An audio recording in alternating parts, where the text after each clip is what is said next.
radio station for your life. Alhamdulillah akhirnya datang juga nih yang bakal ngobrol-ngobrol bareng sama Jimo di kesempatan sore hari ini. Sahabastal ada Bapak Yusuf. Selamat sore Bapak. Selamat sore. Selamat sore pemirsa semuanya.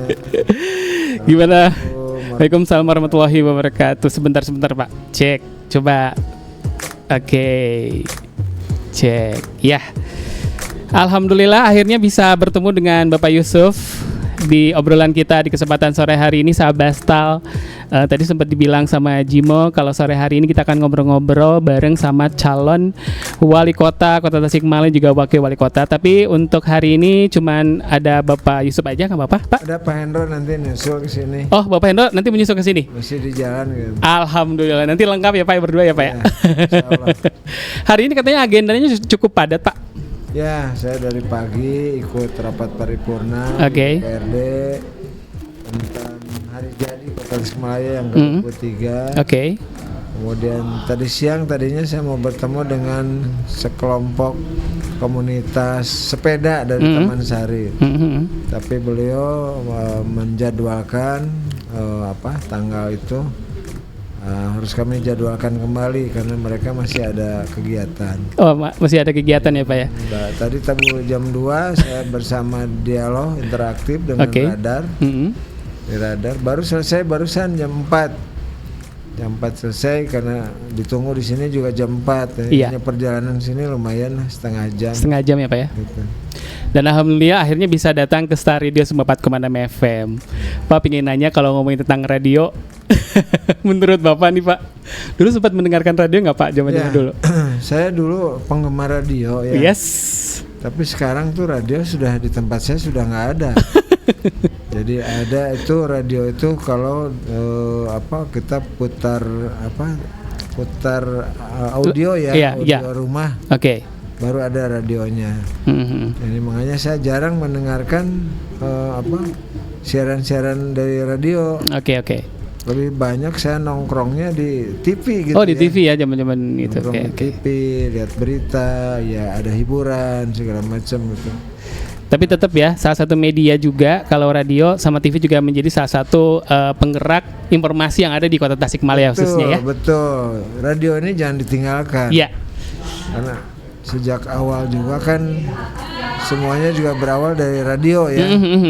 Semua pemirsa bisa mendengar informasi apapun tentang Republik ini kan dari radio ini. Ketika kemerdekaan zaman-zaman dulu ya Pak ya. Betul. Kita tahu nih Jepang tuh ternyata sudah kalah ya zaman-zaman dari radio juga. Nah alhamdulillah Pak Hendro udah datang juga nih yang akan nemenin di kesempatan sore hari ini bareng sama Jimo di perbincangan bareng sama wakil dan juga wali kota Tasikmalaya untuk tahun 2024 ini. Nomor urut 3 begitu ya Pak ya. Betul, nomor 3. Selamat sore Pak Hendro. Selamat sore, assalamualaikum. Waalaikumsalam warahmatullahi wabarakatuh. Tadi kan bilang sama Pak Yusuf, Pak Hendro banyak sekali aktivitas di kesempatan hari ini. Kalau Pak Hendro sendiri gimana? Untuk agenda hari ini khususnya tanggal 17 Oktober ini Pak. Kebetulan juga sekarang kan lagi memperingati hari ulang tahun Kota Tasikmalaya. Ya, betul. Yang ke-23. Gimana Pak? Tadi malam sampai jam 1 malam. Oke. Tadi lanjut di Road to Family. Nah, disambung tadi ada acara di salah satu media. Media TV dan media online dan media koran. Alhamdulillah hari ini bisa silaturahmi dengan para pemirsa Star Radio. Akhirnya bisa datang ke Star Radio 94,6 FM. Ini salah satu kehormatan juga buat Jimo bisa ngobrol-ngobrol langsung bareng sama kandidat calon wali kota dan juga wakil wali kota Tasikmalaya untuk tahun ini, Pak Hendro dengan Pak Yusuf juga. Nah, kalau ngomongin tentang Kota Tasikmalaya, mumpung sekarang lagi kita berulang tahun nih Pak, yang ke-23. Nah, mungkin juga ini menjadi salah satu mungkin visi dan misi juga untuk Bapak, karena juga kalau dilihat dari beberapa informasi yang saya dapatkan di KPU-nya juga gitu kan. Boleh diminum? Boleh Pak Yusuf. Dan juga Pak Hendro silakan. Apa nih untuk visi dan misi dari Bapak Yusuf dan juga Hendro Nugroho untuk pemilihan calon wali kota dan juga wakil wali kota tahun ini. Silahkan Pak Yusuf. Nugraha ya, bukan Nugroho ya. Ya, siap. Hendro Nugraha ya. Iya, Nugraha. Siap. Sok, mengapa Hendro? Masalah visi misi juga. Visi misi kami pasangan Yusro. Ya, Yusro ya. Yusro. Kita panggilnya Yusro aja kali ya, lebih seru ya. Yusro aja. Yusuf Hendro. Lengkapnya Dr. Andes Haji Muhammad Yusuf dan Haji Hendro Nugraha SPMP, mewujudkan kota Tasikmalaya yang sejahtera, religius dan berkelanjutan. Jadi seperti itu ya untuk visi. Ini sinergi juga dengan kota Tasikmalaya yang usianya hari ini sangat sudah dewasa. Usia 23 itu kan sudah dewasa. Dewasa ya? Iya, sudah masuk sunnah untuk menikah kan? Benar banget. Iya. Harusnya seperti itu ya. Iya. Jangan ngerasa jomblo terus gitu ya, anak muda sekarang Gen Z ya. Iya. Oke, jadi memang harus ya lebih dewasa ya dalam melihat juga perkembangan kota Tasikmalaya ke depannya seperti apa begitu. Betul. Kan. Ini juga menjadi salah satu visi dan misi untuk pasangan Yusro ini. Iya. Kalau dilihat di sosial media sudah mulai untuk bersilaturahmi dengan masyarakat, Pak. Sudah sejak lama ya.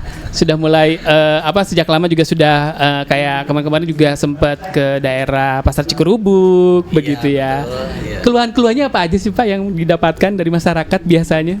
Iya. Atau misalnya harapan apa begitu? Karena beliau nih Pak Wali, Pak Dr. Andes Haji Yusuf ini pernah jadi kepala UPTD Pasar Cikurubuk, curhatnya banyak ke beliau. Karena membandingkan Cikurubuk hari ini dan Cikurubuk masa yang lalu. Oke. Jadi beliau nih gimana Pak Yusuf? Jadi kalau lihat satu persoalan kecil aja lah ya, seperti Cikurubuk ini, memang untuk hari ini saya melihat Cikurubuk ini sangat memprihatinkan. Yang pertama, Cikurubuk itu dulu bekas pernah terjadi kebakaran di Blok A. Sampai hari ini belum direvitalisasi. Kemudian juga sekarang sudah banyak bergabung pedagang kecil. Kalau dulu saya yang membentuk, mulai dari Hipatas, kemudian HPKP ya. Kenapa saya tidak menyebut himpunan pedagang itu himpunan pedagang kaki lima? Saya bentuk dalam bentuk HPKP namanya. Jadi himpunan pedagang kecil pasar 1. Yang nantinya pedagang kecil ini akan menjadi pedagang besar. Kemudian dibagilah tugas berdagang mereka. Kalau awal-awal Cikurubuk ini berdiri, semua pedagang kaki lima, pedagang yang punya kios bersatu di dalam. Sehingga sumpek di dalam itu, jalan masuk pun sudah dipadati oleh para pedagang kecil. Nah, ketika saya masuk sana, kita mulai coba tata di dalam itu. Kemudian pedagang HPKP-nya kita buatkan kios terbuka. Kios terbuka hampir sebanyak kurang lebih sekitar 1.500 pedagang yang kita tempatkan di kios terbuka dengan cara mereka mendapatkan lahan dari Maya Gerah itu ukuran 1 meter ke 1,5 meter. Untuk pedagang kaki lima ya, atau pedagang kecil itu. Mereka kita pindahkan ke kios terbuka itu. Kemudian pola berjualannya kita atur. Mereka hanya bisa berjualan pada malam hari, kemudian sampai pagi. Paginya adalah yang berjualan pemilik kios. Jadi bagi-bagi rezeki lah di sana itu. Karena hampir masyarakat di sana yang berjualan itu kurang lebih waktu itu ada sekitar 3.000 lebih. Wow, cukup banyak ya. Kiosnya kan ada 2.775 kios. Kemudian pedagang kecilnya ada sekitar 1.500. Nah, ternyata mereka dulu patuh terhadap aturan itu.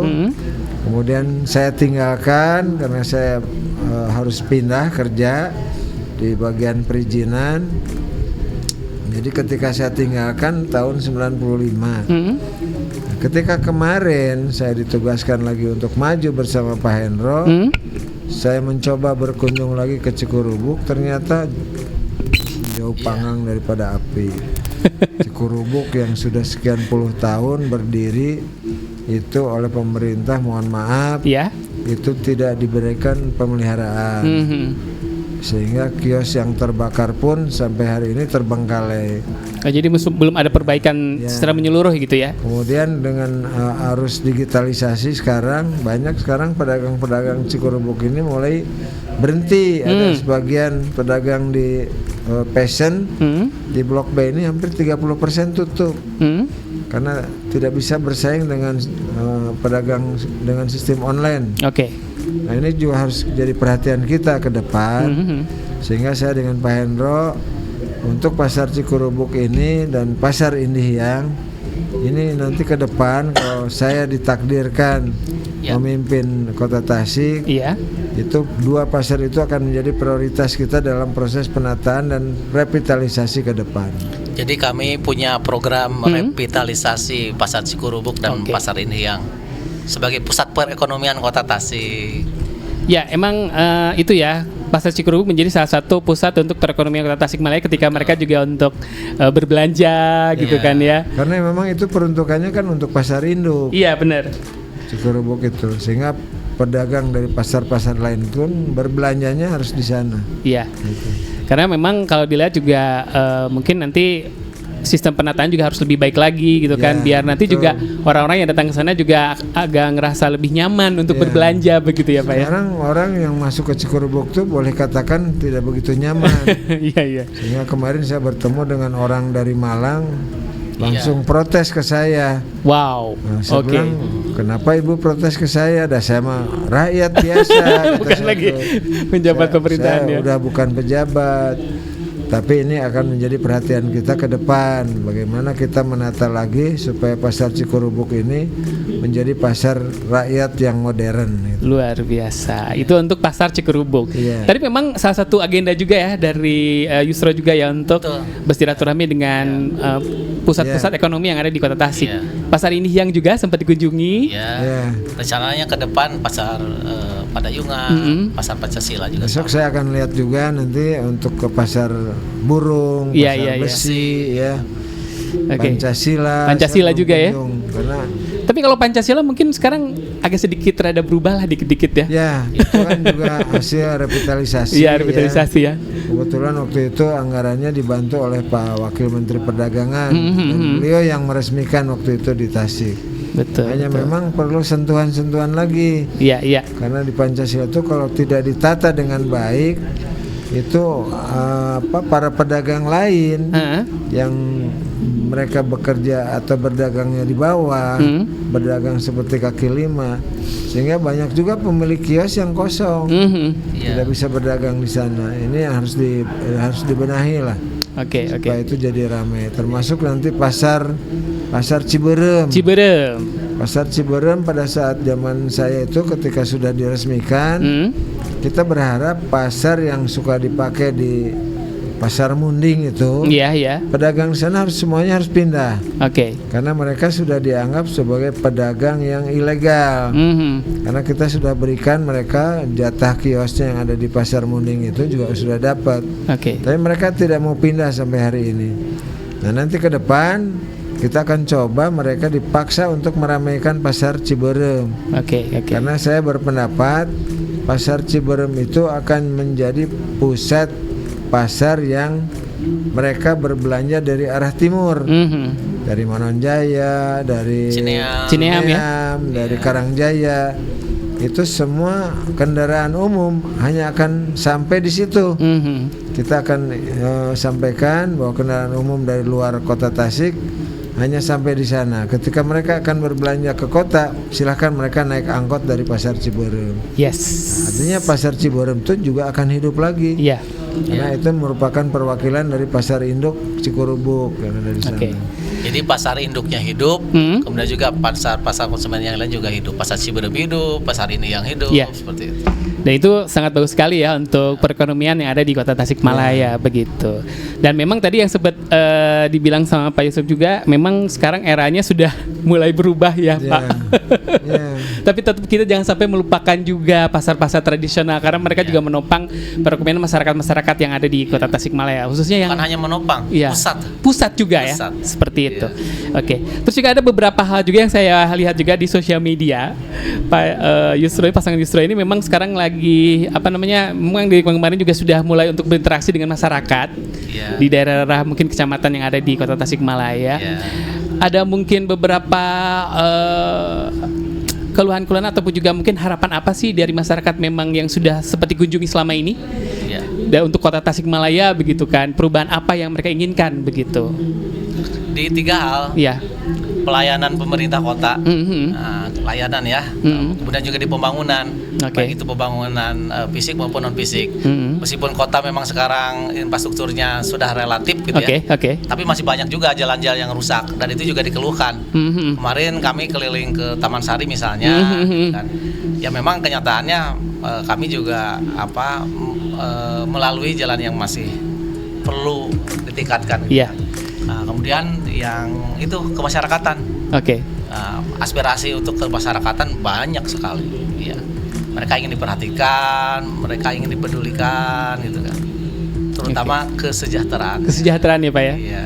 Ya agak sedikit was-was juga ya kemarin pas waktu lagi COVID itu Tasikmalaya ternyata banyak juga orang-orang miskinnya menurut data. Tapi ya mudah-mudahan itu lambat daun juga sudah mulai untuk boleh kembali ya. Sebenarnya orang Tasikmalaya juga bisa berdiri sendiri ya, tidak berharap juga untuk bantuan dari pemerintah sih sebenarnya begitu. Mudah-mudahan berangsur tiap tahun berkurang 1%. Betul ya Pak ya.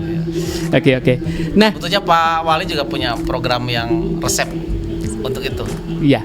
Karena beliau memahami dari pendataan mulai tahun 2008 dan seterusnya, kemudian juga pernah berkomunikasi dengan BPS yang mendata berkaitan dengan yang tadi disebutkan gitu kan. Kemudian kemarin ketika jadi wakil wali kota dan wali kota juga tentu berkecimpung langsung lah begitu dalam hal apa yang tadi disebutkan gitu. Karena mungkin yang berdampaknya karena COVID itu ya Pak Yusuf ya. Sebelumnya sih. Sebelumnya juga ya. Jadi yang saya lihat waktu saya menjabat kemarin 2017 sebagai wakil sampai 2020 saya jadi PLT, 2021 saya definitif menjadi wali kota menggantikan Pak Budi. Nah, BPS itu dulu melakukan pendataan tentang kemiskinan kita ini di 2007 ke 2008. Ternyata hasil pendataan itu kita naik kemiskinan kita tuh menjadi 300%. Nah, saya ketika sudah masuk, saya belum begitu percaya hasil BPS yang sudah dikeluarkan. Sehingga 26% ya? Ya, 26%. Kenaikannya hampir 26% 2008 tuh.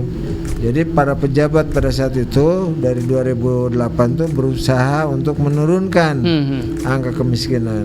Ketika jatuh kepada saya dan Pak Budi, kita ini masih di angka 14% lebih. Sehingga kita punya target per tahun sesuai dengan RPJMD, kita minta diharapkan kita turun per tahun 1%. Dengan catatan ketika 5 tahun kita berada di angka rata-rata nasional 9%. Aman lah itu ya dengan 9%. Mudah-mudahan Kota Tasik nyampe ke angka itu. Amin. Jadi akhirnya kita kan selalu berapa tahun ke belakang itu angka kemiskinan kita nomor 1 dari ujung. Dari bawah. Dari 27 kota kabupaten kita nomor 27. Nah, ketika saya mau berhenti, alhamdulillah bisa turun menjadi nomor 25 ngalahkan Kuningan dan Indramayu. Jadi alhamdulillah lah bisa turun terus sampai tadi Pak PJ menyampaikan bahwa kemiskinan kita sudah di angka 11,3%. Itu sudah angka yang cukup bagus lah. Nah, mudah-mudahan nanti kalau saya ditakdirkan dengan Pak Hendro menjadi pimpinan di Kota Tasik, kita berharap 10 tahun yang akan datang itu kita zero kemiskinan. Amin. Masyarakat miskin di Kota Tasik. Karena dianggap Kota Tasik ini kan kota industri, kota jasa. Kota produktif begitu ya dari berbagai sisi, baik dari sisi UMKM, kemudian sisi ekonomi, apalagi nanti kalau jalan tol sudah ada ya Pak? Sudah ada. Jadi perekonomian kita akan bisa lebih meningkat lagi. Dan itu akan mengangkat prestasi kita dalam persoalan kemiskinan. Luar biasa. Nah, ini juga menjadi salah satu generasi muda kita ya, terutama generasi Gen Z nih. Iya. Yang mereka juga punya keinginan untuk memiliki misalnya kayak Gen Z ini ada 130.000. 130.000 ya Pak? Iya. Kalau milenialnya ada 180.000. Jadi kurang lebih usia milenial dan Gen Z ini ada 300.000. 300.000 ya Pak ya. Mereka menjadi salah satu yang sekarang mungkin punya keinginan yang ya seperti misalnya memiliki perumahan begitu ya. Terus mendapatkan pekerjaan yang layak begitu. Nah, gimana nih tanggapan dari Yusro dengan fenomena Gen Z ini? Ya kami sebagai calon pemimpin dan Umaro ini harus mempersiapkan masa depan mereka. Karena tidak berbicara hari ini, berbicaranya ke depan gitu. Untuk mempersiapkan anak cucu kita gitu. Ya, ini menjadi salah satu fokus juga ya. Mudah-mudahan ini menjadi program. Kan 2045 ini kita masuk ke tahun Indonesia Emas lah. Indonesia Emas ya Pak ya. Artinya bahwa generasi Z ini yang akan menjadi para calon-calon pemimpin bangsa kita, baik di pusat, di regional maupun di daerah. Kita tidak tahu bahwa mereka akan menjadi wali kota, siapa tahu gitu ya, di kota Tasik. Apakah menjadi anggota DPRD, akan menjadi pejabat daerah lah di kota Tasik. Ini harus dipersiapkan dari sekarang. Karena masa-masa saya dengan Pak Hendro itu sampai 2045 sudah nggak ada, sudah habis. Artinya satu generasi itu akan hilang. Ini bagian Gen Z yang akan menjadi dan kaum milenial yang akan menjadi pemimpin kita. Ini harus dipersiapkan. Dari mana mempersiapkannya? Salah satu program pusat yang diturunkan ke daerah antara lain adalah program Indonesia Pintar. Nah, mereka diberikan bantuan dari program itu. Selama 1 tahun mereka harus jadi orang-orang pintar dengan program itu. Betul Pak. Jadi jangan sampai program yang kita berikan itu disalahgunakan. Apalagi masuk ke hal-hal yang negatif lah, narkoba ataupun minuman keras. Jadi uang yang dibantukan pada mereka itu betul-betul produktif untuk pendidikan. Supaya mereka menjadi orang pintar. Kalau mereka memang mau seperti itu, ya disiplin lah dalam melakukan itu intinya. Ya Pak Yusuf sama Pak Hendro juga. Kalau nanti kita akan ngobrol-ngobrol lagi. Siap. Kita akan membedah lagi beberapa visi dan misi dari pasangan nomor 3 ini. Sahabat Basta, jangan kemana-mana, stay tune terus di 94,6 FM. Acara peta sampai jam 6 nanti bareng sama Jimo dan juga pasangan urut nomor 3.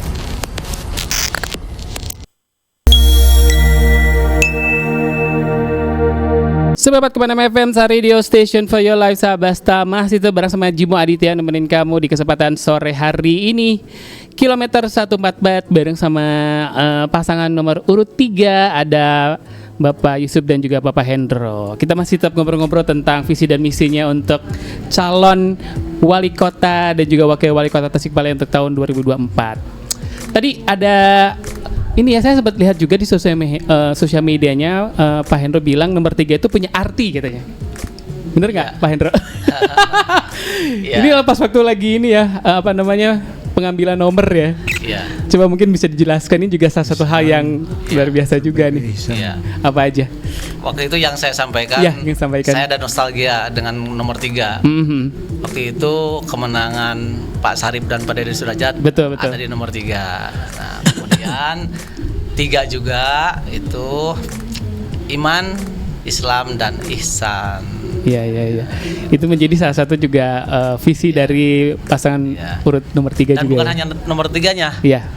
Nama kami juga Yusuf Hendro, disingkat jadi Yusro.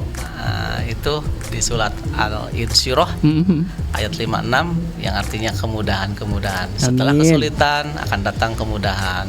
Setelah kesulitan akan datang kemudahan. Luar biasa. Amin ya rabbal alamin ya.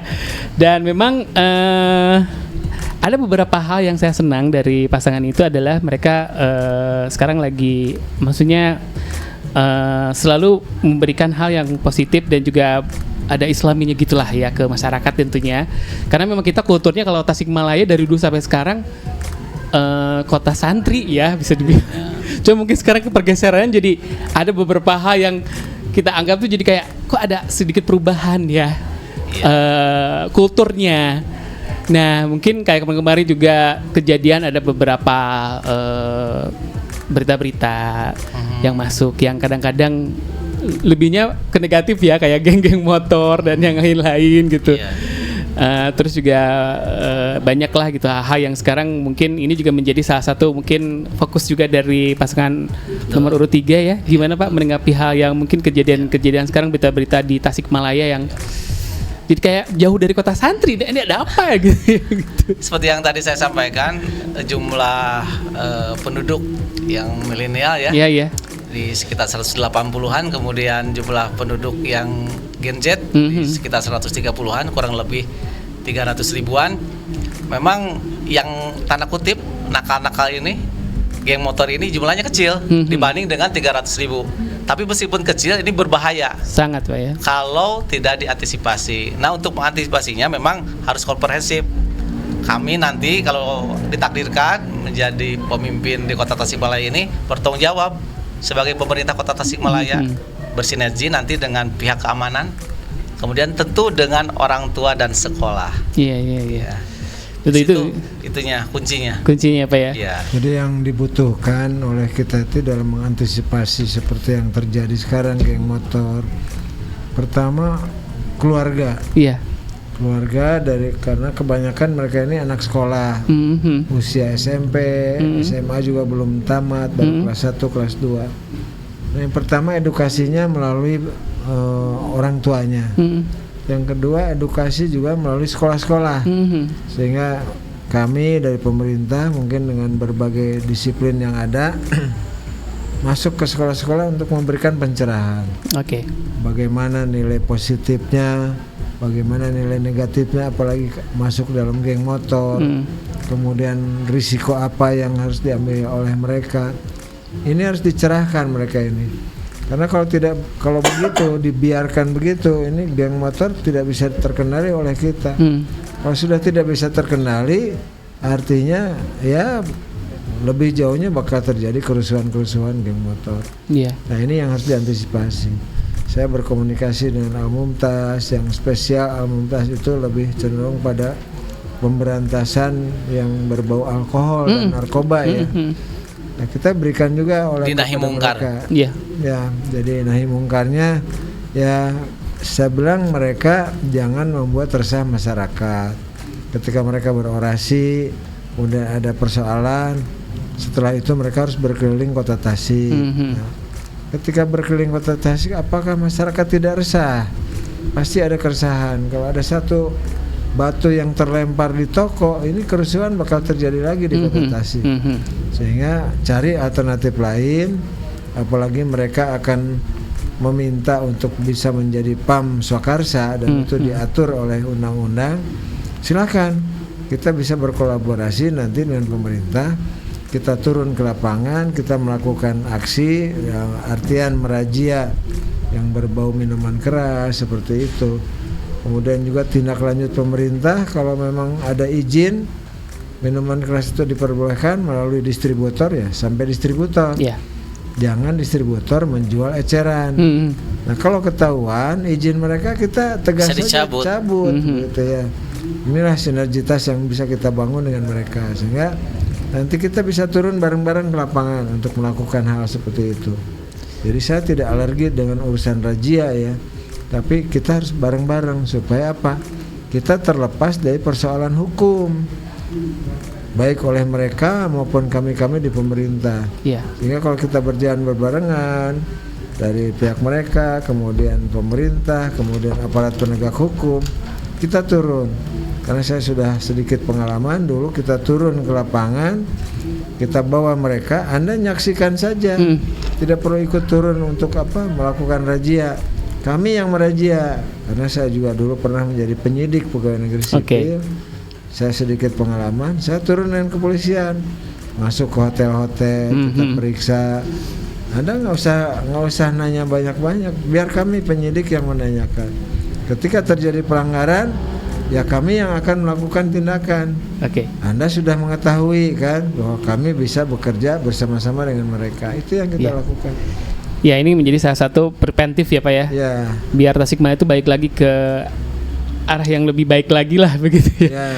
Karena dengan adanya ya berita-berita seperti ini, jadi was-was juga untuk masyarakat Kota Tasik khususnya, umumnya buat para pendatang yang datang ke Tasikmalaya, ya mereka jadi kayak takut Kota gitu. Tasik sekarang dijuluki Kota Santri, betul. Karena hampir di Tasik itu 468 pesantren ya Pak Tasik ya. Artinya wajar kalau disebut Kota Santri. Tapi karena pengaruh digitalisasi yang sekarang beredar, termasuk juga penggunaan HP yang berlebihan, sehingga kadang-kadang kita tidak bisa mengontrol secara langsung ya, tidak bisa dilakukan secara manual.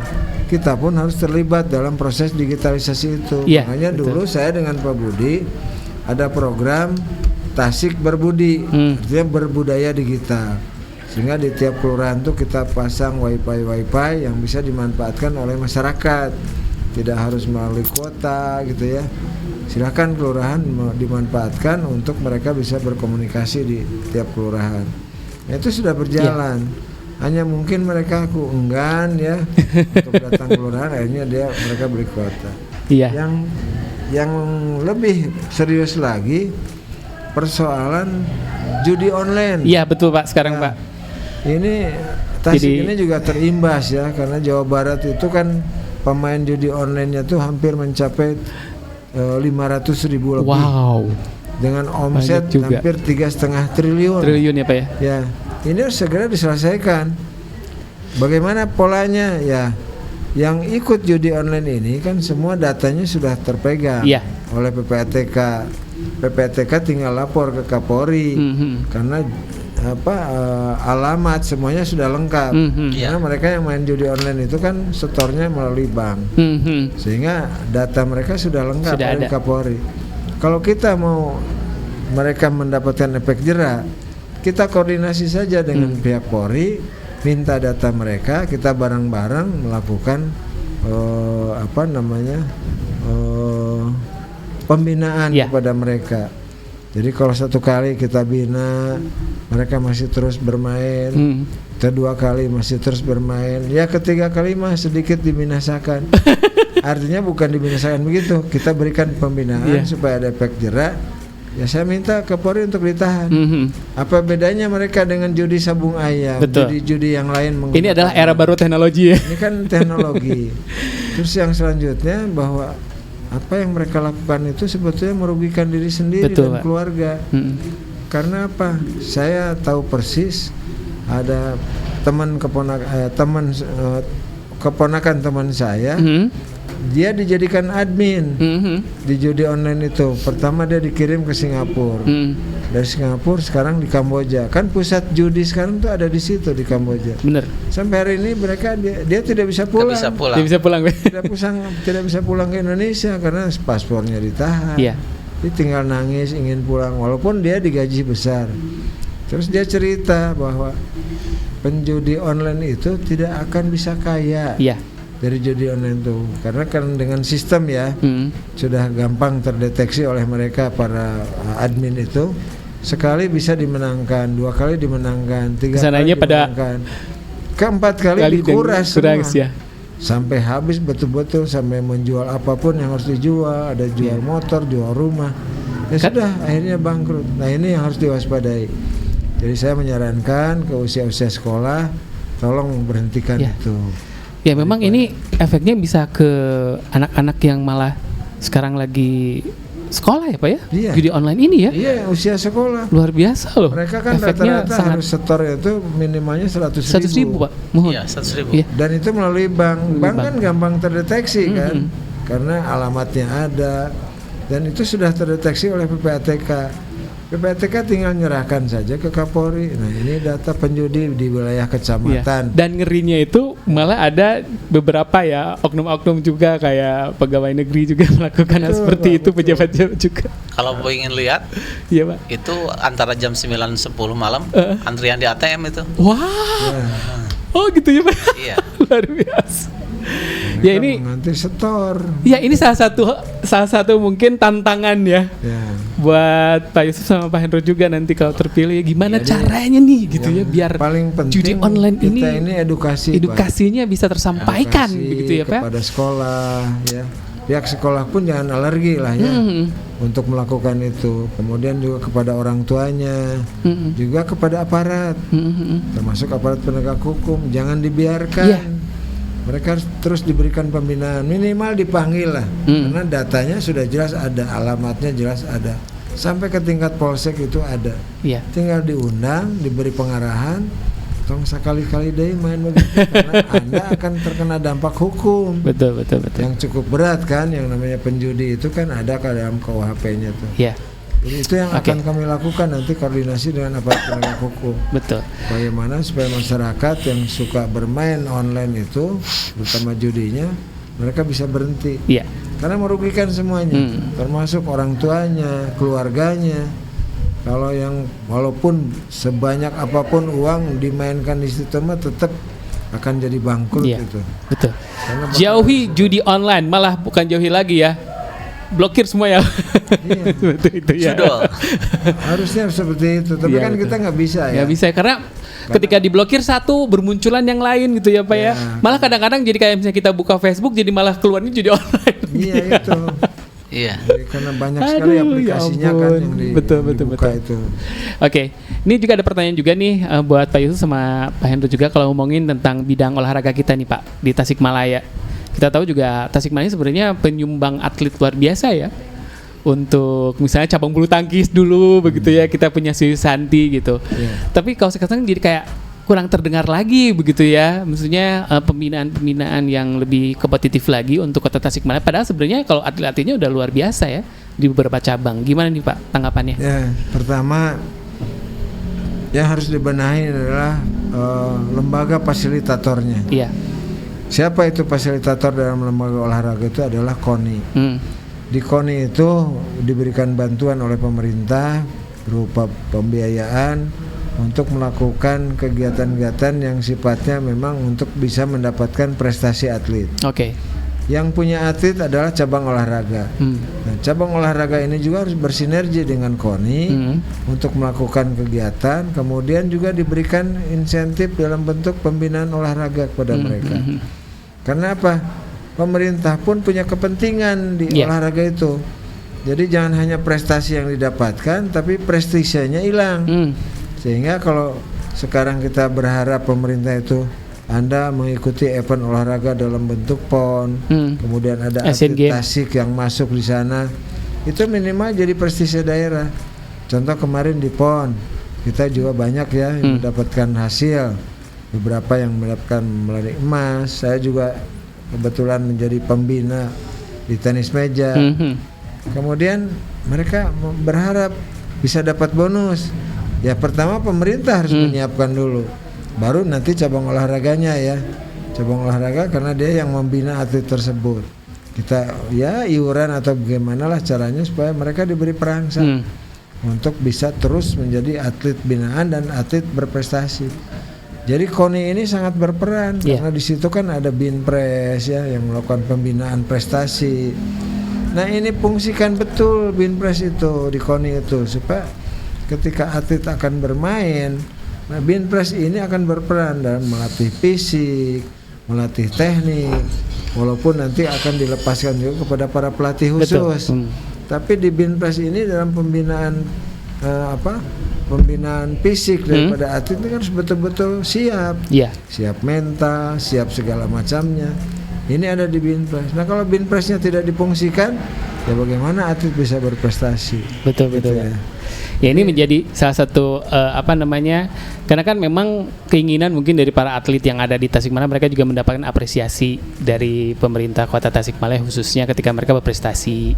Ya kemarin kan ada kasus yang atlet angkat besi ya. Yang tidak mendapatkan apresiasi. Dulu menjabat, saya memberikan bonus ya. Kepada para atlet itu kita sediakan kalau tidak salah hampir 400 juta. Di antaranya peraih medali emas kita dapatkan, mereka dapat 40 juta, medali perak 20 juta, yang mendapatkan perunggu 10 juta. Yang tidak mendapatkan pun masih diberikan bonus juga ya. Betul. Nah kemudian di situ juga ada manajer, ada pelatih, kita berikan juga bonus kepada mereka itu. Hanya persoalannya waktu dulu saya membagikan seperti itu, banyak yang protes. Kenapa manajer hanya diberi 1 kali, padahal 1 manajer bisa dapat 2 emas. Iya. Ya saya pernah menjadi manajer di Panahan Jawa Barat. Betul. Kebetulan saya ketua Perpani Jabar. Saya saja dapat bonus sebagai manajer di PON waktu itu di Jawa Barat. Saya hanya dikasih 2,5 juta. Oke. Anda mah lebih dari situ, kata saya tuh ya. Harusnya bersyukur ya Mereka masih minta per emas, ya nggak bisa, kata saya tuh ya. Sudah mendapatkan perhatian juga udah bersyukur. Namanya manajer begitu itu ya. kan hanya memanage gitu Betul, ya. betul, Pak. Manage atlet yang sedang berlatih. Ya. Yang lebih berkompeten itu adalah pelatih. Pelatih yang harus diberi bonus yang lumayan lah gitu ya. Itu yang terjadi. Nah kemarin bonus itu nggak muncul dari pemerintah kota. Semacam ada pemberian. Sampai hari ini katanya tidak keluar. Oh tidak keluar ya Pak ya? Saya nggak tahu kenapa gitu. Ya harusnya ditanyakan kepada yang punya kebijakan sekarang. Harus ditanyakan kenapa nggak ngasih bonus. Karena memang gini Pak, olahraga ini menjadi salah satu hal yang mungkin kadang-kadang bisa memberikan efek luar biasa untuk sebuah daerah ya Pak ya? Yeah. Pak Hendro juga Pak. Misalnya kita sekarang lagi nge-hype banget sepak bola nih. Yeah. Kayak misalnya kan selalu ujung-ujungnya kalau ngomongin tentang Tasikmalaya, sepak bola menjadi salah satu cabang yang banyak diminati. Orang-orang bertanya, ini kok Kota Tasik belum ada nih tim sepak bola yang berlaga di kancah tertinggi, misalnya Liga 1, Persikotas. Gimana Pak menanggapi hal ini Pak? Ya, saya yang sedikit mengetahui tentang Persikotas. Kalau lihat zaman dulu, Iya. Zaman ada Persitas ya dulu. Betul. Sebelum bergabung dengan kota. Kebetulan ketua Persitasnya itu adalah ayah saya. Oke. Ayah saya sebagai ketua Persitas. Kemudian pola pembinaannya ya lebih ke profesional ya. Artinya waktu itu tidak ada dana. Oke. Pemerintah tidak pernah membantu terhadap Persitas. Jadi swadaya saja. Iya. Kebetulan teman-teman ayah saya itu banyak teman-teman dari Tionghoa ya yang ada di Cihideng gitu. Ya diraih mereka untuk ikut bergabung membantu tentang persepak bolaan. Termasuk pembangunan gor Dadaha. Dadaha Pak ya. Gor Dadaha itu ayah saya yang membangun. Oke. Sampai ke tribun itu, pondasi tribun itu sampai sekarang tidak dibongkar. Saking bagusnya itu pondasi tribun. Itu oleh ayah saya. Nah setelah kesininya pembagian ke kota muncullah Persikotas. Persikotas juga masih tergantung kepada anggaran dari pemerintah kota. Jadi ketika mereka dimainkan di lapangan, misalnya divisi 3 maju. Divisi 3 ya Pak ya. Kita sudah lolos 1 kali, 2 kali, 3 kali lolos, keempat kali uangnya habis. Ya sudah dikalahkan kayak seperti itu kan. Termasuk kemarin Persikotas dijadikan sebagai perusahaan, sebagai PT ya. Sama Pak Endang Pak Endang Kodok ya. Oke. Sebagai pemiliknya tuh. Tapi itu pemegang sahamnya 1 orang. Oke. Tidak bergabung, yang namanya PT kan harus ada pemegang saham. Nah ketika beliau meninggal, istrinya yang kelabakan. Harus menanggung semua biaya-biaya Persikotas, sehingga saya mendengar Persikotas dipilotkan.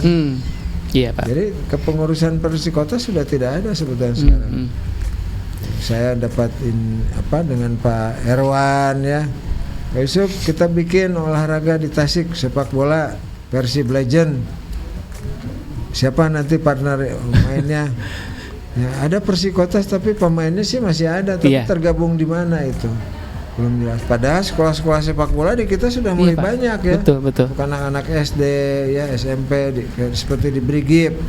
Ada sekolah sepak bola untuk anak-anak kecil itu. Mungkin nanti kayaknya harus punya nego khusus ke PSSI nih pakai biar mendapatkan bantuan. Mungkin sekarang karena eranya Erick Thohir dan juga ini sudah mulai harus kerja keras. Iya, kerja keras supaya bernego-nego Pak nanti kalau terpilih ya Pak ya. Jadi saya waktu jadi wali kota ditawarin untuk memegang Persikotas. Enggak, saya bilang sudah terlalu banyak organisasi yang saya pegang. Saya kebetulan juga sebagai ketua pemuda Pancamarga Jawa Barat. Kemudian juga dulu di Panahan sebagai ketua cabang olahraga Panahan. Ya saya lepas, tidak mau, karena di sepak bola itu waduh luar biasa. Iya Pak ya. Kalau bukan pemodal kuat, uangnya tidak banyak, jangan coba-coba untuk mengurus itu. Iya. Karena banyak pengeluaran. Betul. Bayangin aja, namanya juga kesebelasan. 11 orang itu kan harus dihidupi mereka. Iya. Kalau tidak punya nggak ada gimana gitu ya. Mereka main seenaknya. Pada akhirnya seperti itu. Padahal pembinaan penting gitu. Karena sekarang juga yang dari sebelum dibilang sama Pak Yusuf, pembinaan penting, terus juga kedepannya juga mudah-mudahan juga atlet itu merasa bahwa mereka tuh kayak ngerasa tidak khawatir gitu loh ya Pak. Karena kan kadang-kadang sekarang yang jadi pilihan tuh anak muda sekarang ketika mereka ditawarin, "Cita mau jadi apa? Jadi atlet?" Mereka mikir-mikir kadang-kadang Pak. Kabupaten gitu kan. Dulu punya atlet tenang Pak. Satu kali main itu bisa dapat 7 medali emas untuk satu orang. Sudah mereka dapat bonusnya cukup lumayan. Tapi ketika sekarang oleh kabupaten tidak diraih, tidak diberikan pembinaan yang baik, Kabupaten Bogor ngambil dia. Jadi malah berpindah ke warga negaraan ya. Lumayan. Kan buat atlet juga kan butuh kesejahteraan mereka. Memang itu kan harus diperhatikan. Ketika pemain transfer ya Pak ya, naturalisasi ke daerah lain kan dia juga butuh untuk hidup keberadaan kehidupan lebih lanjut ya. Nah ini yang harus dipertahankan oleh kita. Jadi atlet-atlet yang berprestasi itu bagaimana? Jangan sampai lari ke luar daerah. Pertahankan di kita. Karena memang kayak saya juga kan punya saudara yang dia juga sekarang lagi pantau banget dia, karena memang dia silat Pak, dapetin juga banyak prestasi.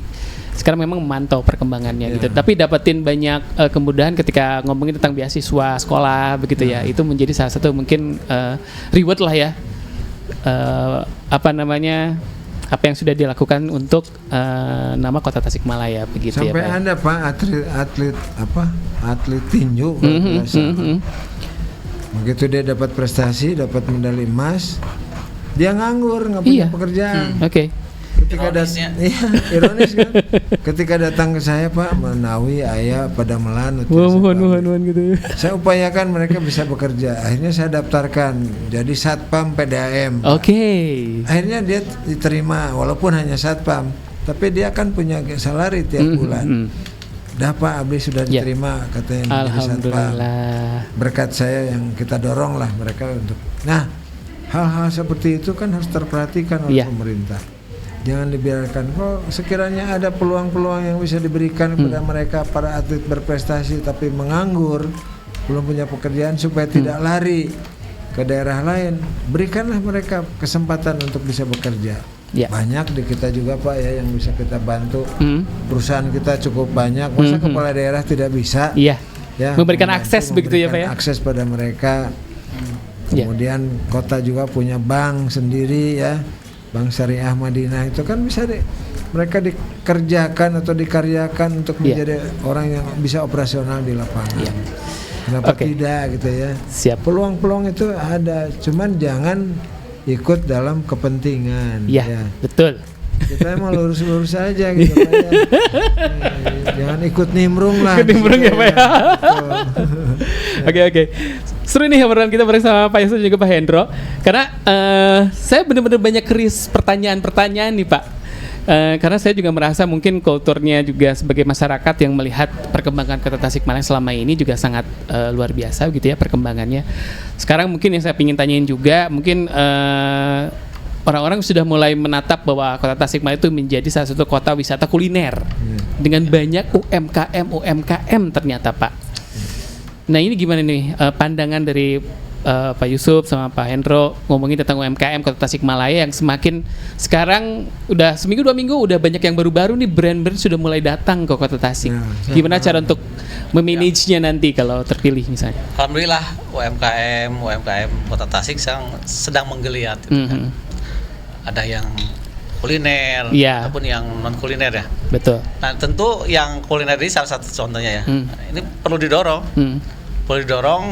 Sehingga menjadi nantinya bukan hanya dagang gitu, tapi juga jadi tempat berkunjung wisata gitu.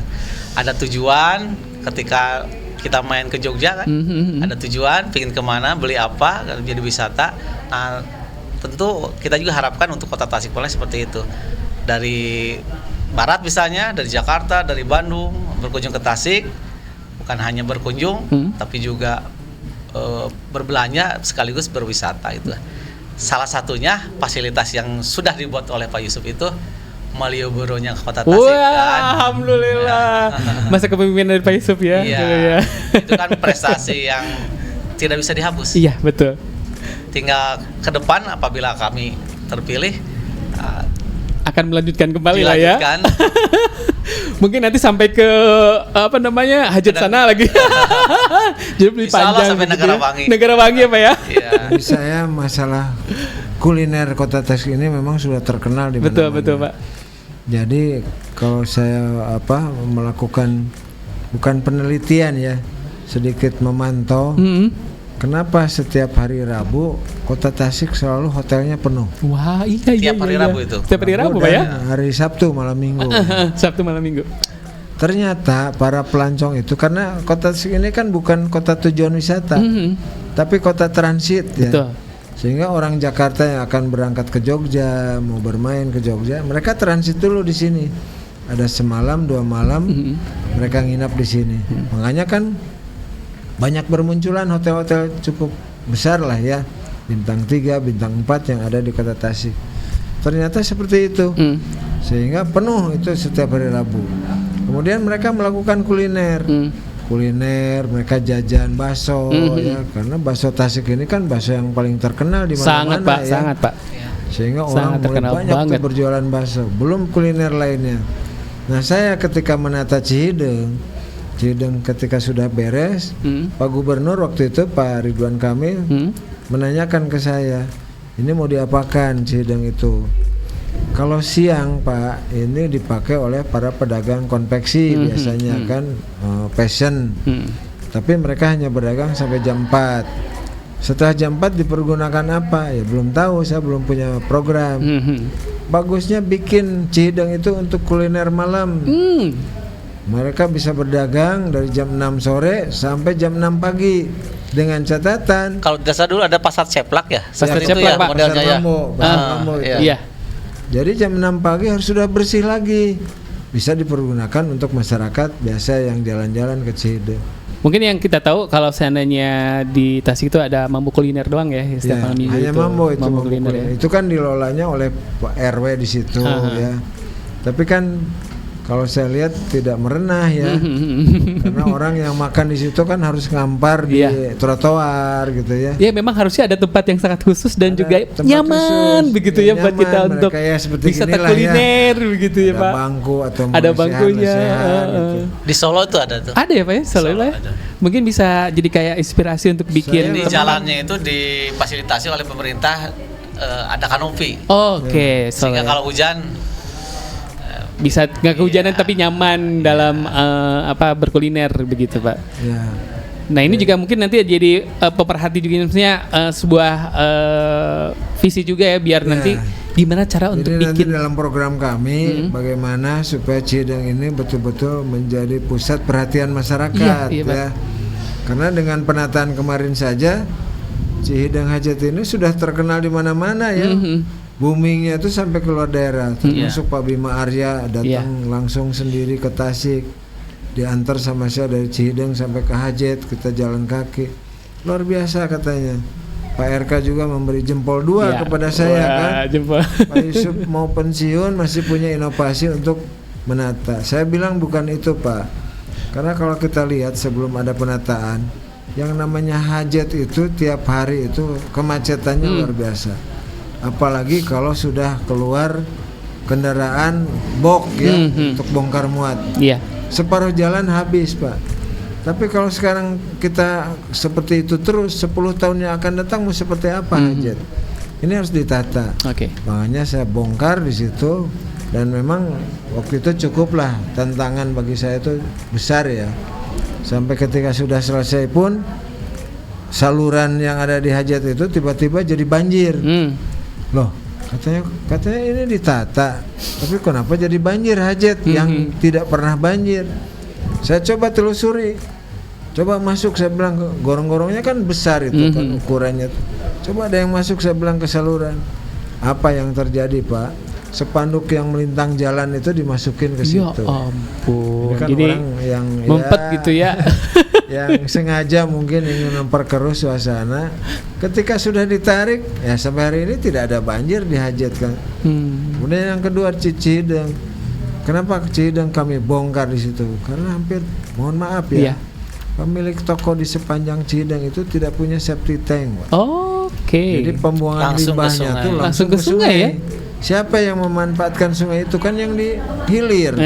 Kasihan mereka tuh, ada yang nyuci, dipakai mungkin juga dipakai air minum. Padahal itu dari limbah yang sudah keluar dari sini. Sehingga saya bongkar, saya bikin lagi saluran di situ. Nah, yang menjadi persoalan sekarang mereka masih belum punya septic tank. Saya sudah berikan jalan keluar ke pihak dinas. Nanti kalau saya sudah pensiun, tolong programkan untuk membuat septic tank komunal. Ya, seperti di daerah program Kotaku ya. Sistem program septic tank komunal itu, mereka ada semacam zat kimia yang dimasukkan, pembuangan air limbah masuk ke septic tank itu, kemudian diberikan cairan, keluarnya airnya sudah bersih. Jadi tidak ada limbah lagi yang masuk situ. Ini sudah terjadi di Argasari. Berapa penduduk diberikan satu septic tank komunal, dan ini program berjalan terus. Nah, tinggal di Cideng mereka mengatakan mau dipasang di mana katanya Pak. Saya bilang di dalam toko juga nggak ada masalah, yang penting pembuangan limbah mereka masuk dulu ke situ. Kita bongkar tokonya, kemudian dialirkan ke sungai begitu ya dari septic tank komunal itu. Kenapa tidak? Nah itu selama berpuluh-puluh tahun, bayangkan. Mereka tidak punya pembuangan air limbah karena namanya toko punya WC di dalam, tapi kemana septic tanknya? Karena lahannya sudah tidak ada. Nah itulah jalan keluarnya dengan menggunakan septic tank komunal itu. Siap. Pak Yusuf, Pak Hendro, sebenarnya banyak juga pertanyaan yang bakal saya sampaikan karena waktunya sudah terbatas nih Pak. Mau maghrib ya. Tapi sebenarnya terima kasih untuk waktunya Pak Yusuf. Pak Hendro juga sudah sama-sama terima kasih. Saya salam buat seluruh pemirsa Style Sahabat Radio, Style namanya.